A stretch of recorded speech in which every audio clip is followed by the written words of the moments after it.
నందారెడ్డి గారు ఈకో తీసేయి.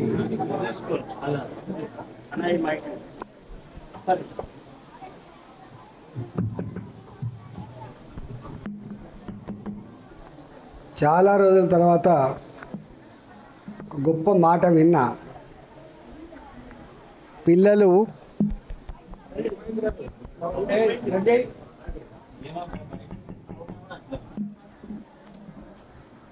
పిల్లలు వాళ్ళ అమ్మ నాన్నగారి పాదాలు కడిగి వాళ్ళ అమ్మని నాన్నని గౌరవించుకునే కార్యక్రమం ఉందని అనౌన్స్ చేసిండ్రు. పిల్లలకి మొట్టమొదటి గురువు తల్లి, ఆ తర్వాత గురువు తండ్రి, అమ్మా నాన్న తర్వాత మళ్ళీ జ్ఞానాన్ని నేర్పేటువంటి మానవుడు గురువు గారు. అందువల్ల ఏ అమ్మాయి అయినా ఏ అబ్బాయి అయినా సమాజంలో గొప్పగా ఎదిగిండ్రు అంటే అమ్మా నాన్నల నిండు ఆశీర్వాదం కావచ్చు, వాళ్ళు పిల్లలకు అందించిన జ్ఞానం కావచ్చు, గురువుగారు అందించిన జ్ఞానం కావచ్చు. ఒకప్పుడు అమ్మా నాన్న పట్ల గురువు పట్ల ఎంత గొప్ప భావన ఉందనో ఇవాళ ఆ భావన కనుమరుగైపోయింది. నందారెడ్డి గారు ఇవాళ డాడీ అని పిలుస్తాండ్రు, మమ్మీ అని పిలుస్తాండ్రు. అమ్మ పదం ఎగిరిపోయింది, నాన్న పదం ఎగిరిపోయింది. చదువు చెప్పే గురువుల పట్ల కూడా గౌరవం లేకుండా పోయిన రోజులు ఇవి. మన భారతీయ సంస్కృతి, మన సాంప్రదాయాలు, మన విశ్వాసాలు చాలా గొప్పవి అని చెప్పి మనం మాట్లాడుకుంటాం. ప్రపంచానికే గొప్ప సంస్కృతిని అందించిన దేశం భారతదేశం అని చెప్పి మనం మాట్లాడుకుంటాం.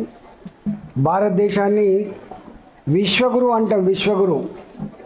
ఇవాళ ప్రపంచంలో గొప్ప దేశంగా ఉన్న అమెరికా మన దేశపు చరిత్ర లేదు, కొన్ని వందల సంవత్సరాల చరిత్ర తప్ప వేల సంవత్సరాల చరిత్ర కలిగిన దేశం భారతదేశం మాత్రమే, భారతదేశం మాత్రమే. కానీ ఇక్కడ ఉన్నన్ని సాంప్రదాయాలు, ఇక్కడ ఉన్నంత గౌరవం, మానవ సంబంధాలు ప్రపంచంలో ఎక్కడ ఉండవు. ఈ మధ్య కాలంలోనే మనకు కూడా పాశ్చాత్య నాగరికత, అమెరికాను చూసి, ఈ వెస్ట్రన్ కల్చర్ని చూసి మనం కూడా కొన్ని నేర్చుకుంటున్నాం.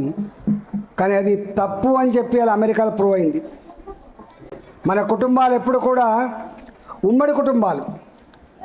నానమ్మ తాతయ్య మన ఇంట్లోనే ఉండేది. ఒక్కొక్కసారి ఎంతమంది అన్నదమ్ములు ఉన్నా పెళ్ళిళ్ళు అయిన తర్వాత కూడా కలిసిమెలిసి ఉండేటువంటి కుటుంబాలు ఉండే. ఇంట్లో ఏదైనా సమస్య వస్తే తాతనే పరిష్కరించోడు, నానమ్మనే పరిష్కరించేది. ఇంకా ఏమైనా ఉంటే మన మేనమామలు ఇంకా పెద్దవాళ్ళు సమస్యను పరిష్కరించేది. కానీ వాళ్ళ సమస్య వస్తే చక్కగా పోలీస్ స్టేషన్ పోతాండ్రు, చక్కగా పోలీస్ స్టేషన్ తప్ప పెద్ద మనుషులు చెప్తే వినే రోజులు పోయినాయి ఈ కాలంలో. అంటే ఎక్కడో మన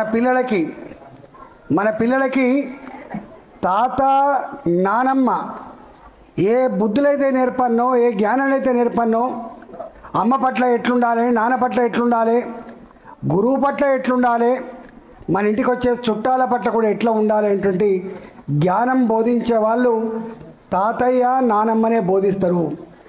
కానీ ఈ కాలంలో ఉమ్మడి కుటుంబాలు లేవు. పెళ్ళి కాగానే అమ్మ నాన్న ఒక్కొక్కడికైనా కూడా ఏర్పడతాడు.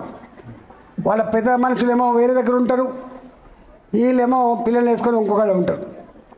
అంటే ఏ కనిపించిన అమ్మ నాన్న వాళ్ళ ముసలితనంలో కొడుకుల దగ్గర ఉన్నానో, కానీ చాలా కుటుంబాల్లో కొడుకుల దగ్గర ఉండకుండా వాళ్ళని చక్కగా చూస్తలేదని చెప్పి బయట ఉంటాను. బయట ఉండి ఎన్ని బాధలు పడుతున్నాం మనం చూస్తున్నాం. మనం అనేక పంచాయతీలు మనం చూస్తూ ఉన్నాం.